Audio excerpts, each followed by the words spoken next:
Hi hello friends, इथे बघाल तर अगदी मस्त टवटवीत लाल रंगाची केळी दिसत आहेत. तुम्ही लाल केळी कधी पाहिलेत का? पिवळी केळी आणि हिरवी केळी नक्कीच बघितली असतील, खाल्ली असतील, पण अशा पद्धतीची लाल केळी कधी पाहिलेत का किंवा खाल्लीत का?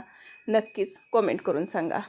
तुमच्या छान छान गोड गोड कमेंट वाचायला खूप मस्त आवडेल. खूप मस्त अशी केळी आहेत. न्यूट्रिशन भरपूर आहे, फायबर्सने भरपूर आहेत, डोळ्यांच्या दृष्टीसाठी सुद्धा चांगली आहेत. अशा पद्धतीची ही लाल केळी आहेत.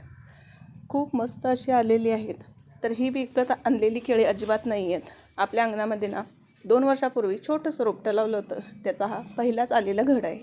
मी सुद्धा पहिल्यांदाच ही केळी बघितली आणि पहिल्यांदाच खाल्लेली आहेत. खायला अतिशय गोड आहेत, खूप मस्त लागतात. तर इथे बघाल तर लाल केळं मी घेतलेलं आहे. त्याची जे देठ असतो ना तो एकदम घट्ट आहे आणि केळं म्हणाल तर अतिशय सॉफ्ट, मऊ, लुसलुशीत असं पिकलेलं आहे.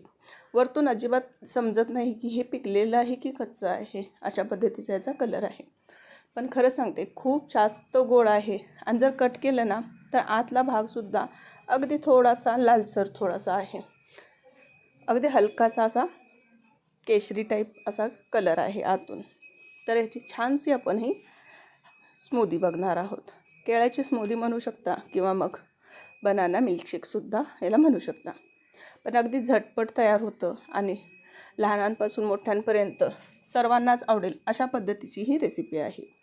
तर ह्याच केळ्याची मी अप्पेसुद्धा केले होते, पण त्याची रेसिपी अपलोडसुद्धा केली नाही आणि शूटसुद्धा केली नाही. पण अप्पेसुद्धा अगदी अप्रतिम असे लागले होते. तर इथे 2 केळी कट करून घेतलेली आहेत. या पद्धतीने तुम्हाला 1 कप किंवा 2 ग्लास बनवायचे असेल त्या पद्धतीने तुम्ही ते केळी घेऊ शकता. इथं मी 2 ग्लासाच्या हिशोबाने 2 केळी घेतलेत आणि 2 विलायची घेतले. तर ही सालासकट याच्यामध्ये टाकून घेणार आहे. साल नाही टाकलं तरी चालेल, पण मिक्सरलाच लावणार आहे, ह्याच्यासाठी सालासकट टाकून घेतलं आहे. 1 ग्लास थंडगार असं दूध घेतलेलं आहे या पद्धतीने. आणि ती केळी जास्त गोड आहेत याच्यासाठी साधारण 2 चमचे किंवा 2.5 चमचे तुम्ही साखर घेतलेली आहे. तुम्हाला हवं तितकं गोडवा याच्यामध्ये तुम्ही वापरू शकता. साखर वापरायची नसेल तर गूळ वापरलात तरीसुद्धा चालेल. तर छान असं मिक्सरला फिरवून घेते. मस्त अशी अगदी झटपट 5 मिनटाच्या आत आपली ही स्मूदी तयार झालेली आहे. तर लाल केळ्याची स्मूदी कशी वाटली नक्कीच कमेंट करून सांगा. आणि जर ही आवडली असेल ना रेसिपी तर चॅनलला लाईक करा, शेअर करा आणि सबस्क्राईब करायला विसरू नका. अशा ना बऱ्याचशा मी रेसिपीज अपलोड केलेल्या आहेत. खूप छान छान. आता उन्हाळा स्पेशल थंडगार मठ्ठ्याची रेसिपी असो किंवा मग अगदी झटपट काकडीच्या रासोळ्या, वांग्याचं लोणचं, अशा बऱ्याचशा ना रेसिपीज अपलोड केलेल्या आहेत. जाऊन नक्कीच चेक करा, विजिट करा चॅनलला आणि त्यासुद्धा रेसिपीज आवडीने बघा. आणि जर तुम्हाला आवडले असतील ना तर कमेंट करून सांगा, लाईक करा. तर इथे बघा अगदी मस्त अशी ही 2 ग्लासच्या प्रमाणात आपली ही स्मूदी तयार झालेली आहे.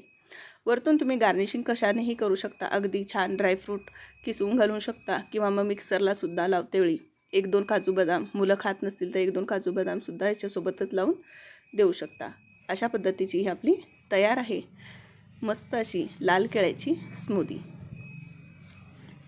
तर भेटूयात अशाच नवनवीन व्हिडिओसोबत आणि छान छान रेसिपीजसोबत. अशाच बऱ्याचशा मी रेसिपी घेऊन येणार आहे आणि घेऊनसुद्धा आलेली आहे. नक्कीच जाऊन चेक करा. तर चला मग भेटूयात. बाय.